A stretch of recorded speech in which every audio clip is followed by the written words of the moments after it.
चलिए, अब देखिए हम लोग थोड़ा सा, हम लोग का अपना जो आज का जो पूरा जो टारगेट है हम लोगों का, हम लोग उसके नजदीक और ज्यादा पहुंचते जा रहे हैं। ये प्रश्न के बारे में आपका क्या विचार है सर, अगर आप देखें इसको कि यदि P इंटू Q एक पूर्णांक है और P multiply by Q is greater than 0, शून्य से बड़ा है, जहां P और Q परिमेय संख्याएं हैं, तो निम्न में से कौन सा कथन सही होगा? आपको लगता है कि ये कक्षा 9 के अनुरूप है? ये कक्षा 9 के स्तर के अनुरूप है?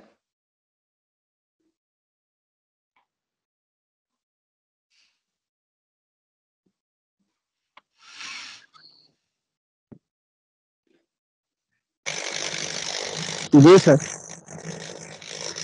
हाँ देवेंद्र जी, या जी सर।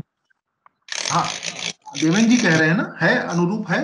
सुरेंद्र सिंह बिसेन बोल रहे हैं सर। अच्छा बिसेन जी, दोनों एक जी जी जी सुरेंद्र जी, तो आपको लगता है ये कक्षा 9 के अनुरूप है ये? जी सर। अच्छा क्योंकि यहाँ पर उसको जी जी बोलिए। यहाँ पर चूंकि उसको पूर्णांक संख्याओं का ज्ञान है जी ना। जी गुणा सर, की या गुणा की संक्रिया उसको मालूम है बिल्कुल ना। बड़ा बड़ा और छोटे का ज्ञान है बिल्कुल। जी। तो इसके आधार पर वो इसको अप्लाई, इन सभी को अप्लाई करके इसको सॉल्व कर सकता है। ठीक है, बिल्कुल सर, बिल्कुल ठीक कह रहे हैं आप कि पूर्णांक क्या होता है वो जानता है, परिमेय संख्याएं क्या होती है वो जानता है, छोटे और बड़े की भी उसको समझ है, और वो इस बात को भी जानता है कि जो दो संख्याओं का गुणा शून्य से अधिक किन किन परिस्थितियों में हो सकता है, इसका भी उसको पूरा ज्ञान है।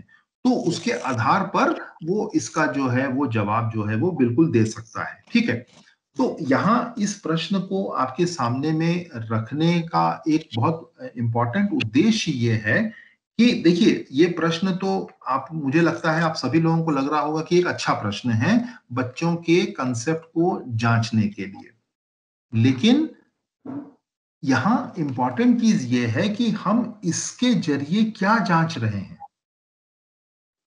क्या हमारा इस प्रश्न को बनाने का उद्देश्य जो है, क्या हम उस उद्देश्य से परिचित हैं?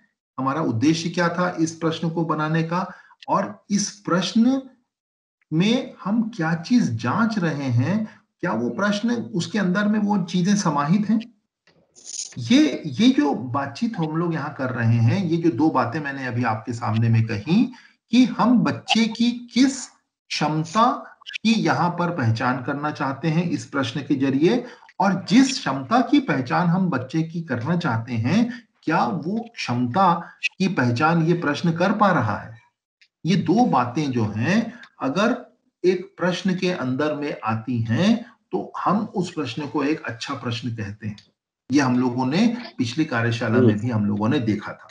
ठीक है, तो वो जो विशेषताएं हम लोगों ने देखी थी पिछली कार्यशाला में, अब हम लोगों को उन विशेषताओं से और आगे बढ़ने की जरूरत है, और उन विशेषताओं को और वृहद रूप में समझने की जरूरत है। तो उसके लिए ये बहुत जरूरी है कि जो प्रश्न जिस क्षमता को जांचना है या जिस स्किल को वो जांचना चाहता है, वो उसमें है या नहीं है, और वो जो है उसका ऑब्जेक्टिव या उस प्रश्न को बनाने के पीछे का ऑब्जेक्टिव उसको वो फुलफिल कर रहा है कि नहीं, ये दो चीजों को हम लोगों को डिटेल में समझने की अब जरूरत है, जिसको कि आगे की स्लाइड में हम लोग जो है बात करेंगे।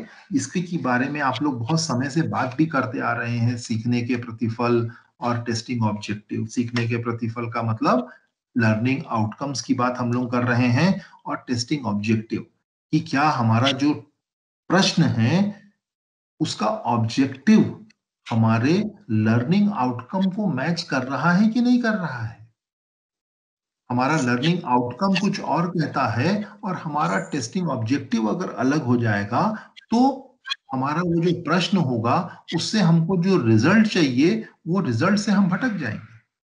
हम उस रिजल्ट तक नहीं पहुंच पाएंगे जो हम बच्चों से उम्मीद कर रहे हैं, चाह रहे हैं। हम उनकी मिसअंडरस्टैंडिंग तक नहीं पहुंच पाएंगे, हम उनके जो उनकी जो क्षमताएं हैं वो कितनी विकसित हुई हैं, वो हम लोग नहीं जान पाएंगे। तो इसीलिए अब यहाँ पर हम लोगों को जो आज सब तरफ बातें हो रही हैं, जितना जो हमारे जो रिफॉर्म्स हो रहे हैं आज हमारे एजुकेशन सिस्टम में, हर जगह कॉम्पिटेंसी बेस्ड एजुकेशन की बात हो रही है, क्षमता आधारित जो शिक्षा की बात हो रही है। क्षमता मतलब यहाँ पर मैं पावर की बात नहीं कर रहा हूं, क्षमता मतलब हमारे कौशलों की बात, कॉम्पिटेंसी की बात हो रही है। तो उसको अचीव करने के लिए हम लोग किस प्रकार से आकलन कर सकते हैं, किस प्रकार से प्रश्न बना सकते हैं, अब हमको उसकी तरफ जो है आगे बढ़ना है।